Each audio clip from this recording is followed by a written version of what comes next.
Vice Chancellor of Savitribai Pune University, Dr. Suresh Goswami, Pro Vice Chancellor Shri Parag Kalkar, Professor Vijay Khare, Dr. Charushila Kayake. I can see a lot of serving officers, NCC cadets, former officers, especially from management, Madam. I also see a lot of students, people from the media. Good afternoon to all of you. As said, I'll be talking about future wars and warfare. Obviously, when you talk about the future, you have to look at a little bit in the past and reflect on what's happening in the present. Then only can you talk and predict about the future.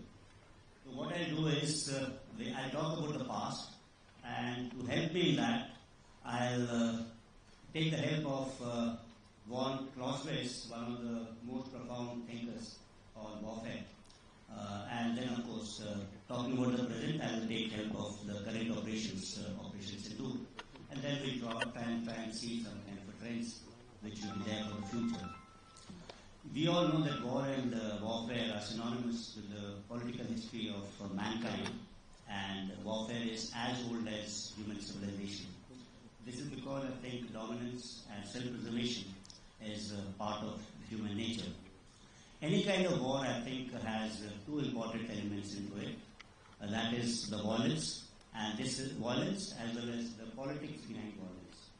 So violence is needed for attainment of political objectives. That's regarding imposition of one's wills on the enemy. That I think is important. And politics is, which is said that war is a continuation of politics by other means. So they're not happening in watertight kind of compartments. I will talk about this particular part a bit later. Third important thing which we have learned recently, apart from politics and violence, which are two important constituents of war, is communication. I think this is happening constantly. And this also becomes an important constituent of war, and is an important third element. Any war is characterized by combat, and I think that is important.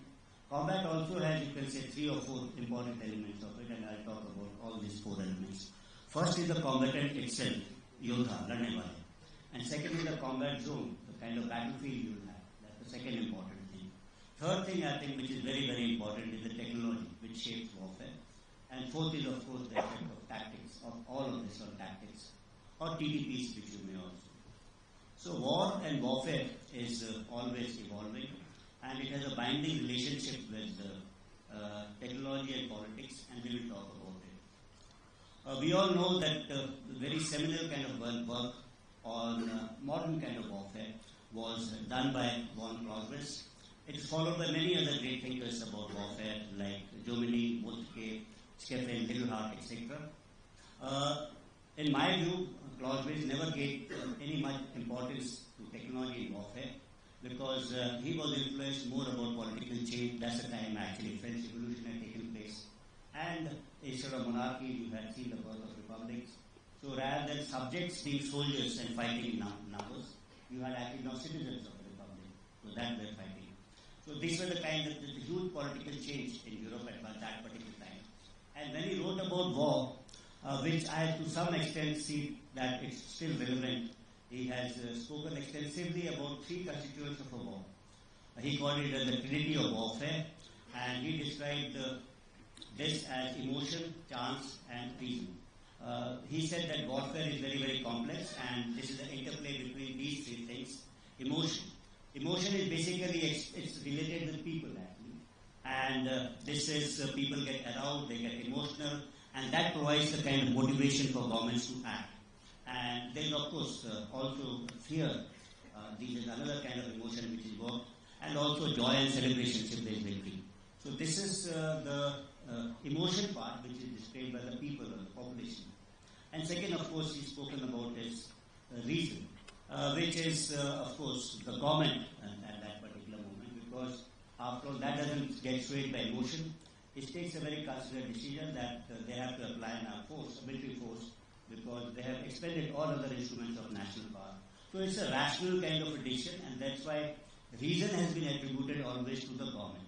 And then, of course, is chance, which is about the military, the armed forces.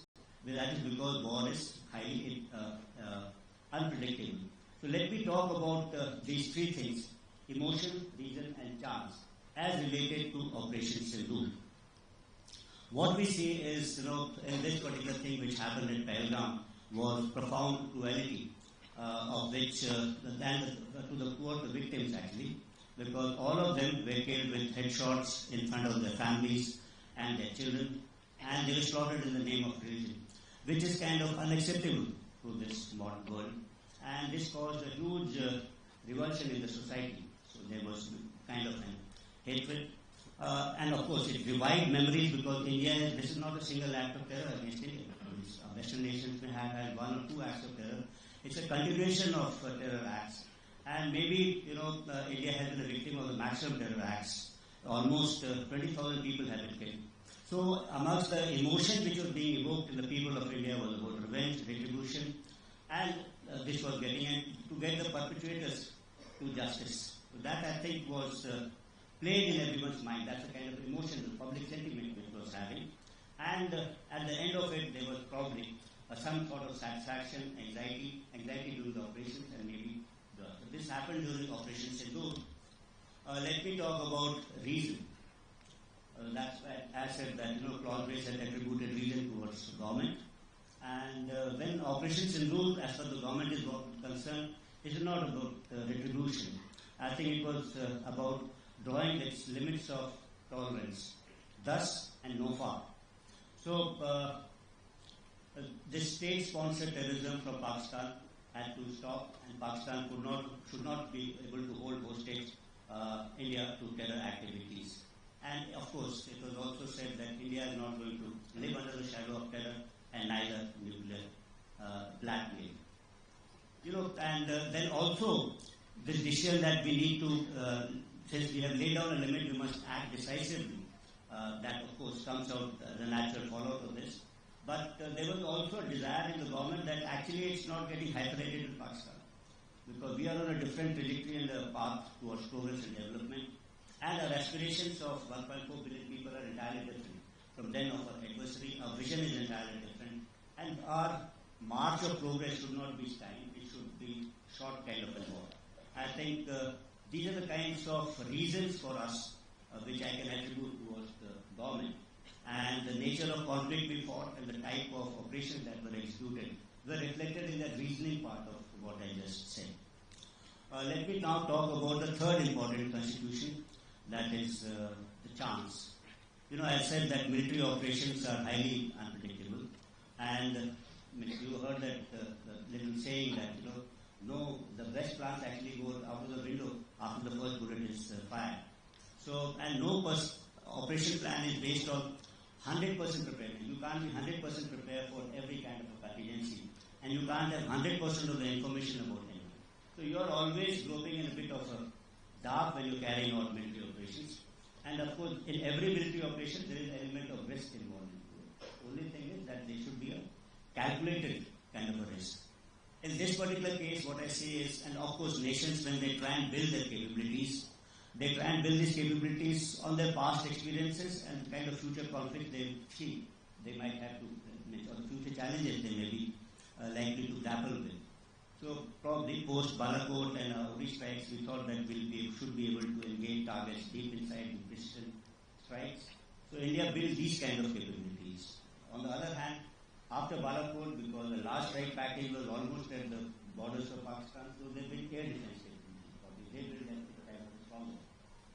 We also thought that we had applied the land domain to carry out surgical strikes after Uri. Then we had applied the air domain, and this time we thought that to maintain that element of surprise, we will employ one more dimension.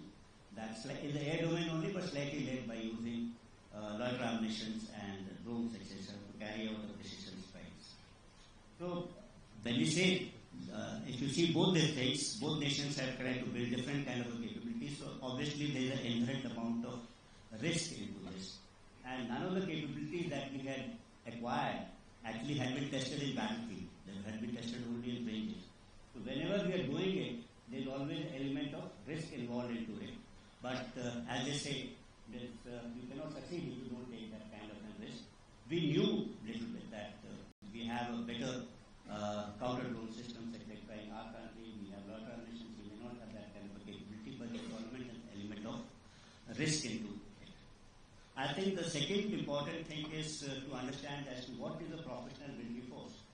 When you talk about risks and taking of chance, actually. I think as a professional force that is not affected by setbacks or kind of losses, you may say, because in war, what is important is, even if there are setbacks, you need to maintain your morale. That morale has to remain high.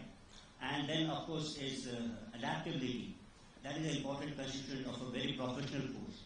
You should be able to understand what went wrong, rectify your mistakes, and go out again.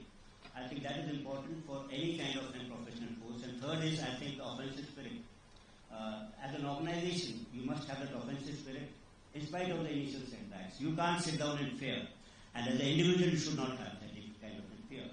And you should be able to display a high tempo of operations. That is the hallmark of a professional force, and that's the kind of a thing which we displayed. And what I said, that in a couple of my interviews, that losses are not important, it's the outcome which is important. So these are the three elements, the trinity of chance, reason, and emotion about warfare. I just tried to explain it in the context of Operation Sindoor. Clausewitz is a profound scholar. He made a couple of other concepts called warfare. I'll take one more and then try and explain this once again. Because there are many postulates of Clausewitz which are still relevant. I've chosen one which is very famous, which is that war is a continuation of policy by other means. If you look at this particular statement, I, as a scholar, as an army officer, draw two important derivatives, conclusions out of this particular statement. One is that war is a finite kind of an entity. That means there is politics, and when you fail in that politics, then you resort to use of force. So then there is war. And when war ends, politics, in the sense negotiations again start. So we have seen that in 71 war.